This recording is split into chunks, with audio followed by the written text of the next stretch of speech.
অয়ন ছোটবেলা থেকেই বড় স্বপ্ন দেখত। তার ইচ্ছে ছিল একজন সফল উদ্যোক্তা হওয়া।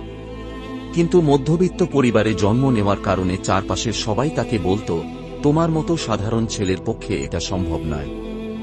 ভালো একটা চাকরি খুঁজে নাও, স্বপ্ন দেখে লাভ নেই। কিন্তু অয়ন বিশ্বাস করত, যদি কেউ সত্যি চায় তবে সবকিছু সম্ভব। সে নিজের পরিকল্পনা তৈরি করল, একটি অনলাইন ব্যবসা শুরু করবে। কিন্তু সমস্যা একটাই, তার হাতে কোনো বড় মূলধন ছিল না। অয়ন ভয় না পেয়ে ছোট আকারে শুরু করল।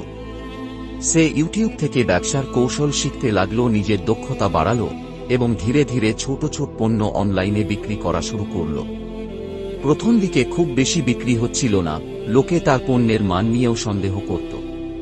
একদিন তার এক পরিচিত ব্যক্তি হাসতে হাসতে বলল, এগুলো করে কোনো লাভ নেই, সময় নষ্ট করতেছ। অয়ন একটু কষ্ট পেল, কিন্তু সে জানত সফলতা একদিনেই আসে না। সে আরও বেশি পরিশ্রম করতে লাগল, তার ব্যবসার গুণগত মান উন্নত করল এবং নতুন নতুন কৌশল প্রয়োগ করল। ধীরে ধীরে তার ব্যবসা বড় হতে লাগল। কয়েক মাস পর যখন সে তার প্রথম বড় লাভ পেল, তখনই সে বুঝতে পারল আত্মবিশ্বাসই তার সবচেয়ে বড় শক্তি ছিল। বছরখানেকের মধ্যে তার ব্যবসা অনেক বড় হয়ে গেল এবং যারা একসময় তাকে নিয়ে হাসাহাসি করত, তারাই এখন তাকে সফল উদ্যোক্তা হিসেবে সম্মান জানায়।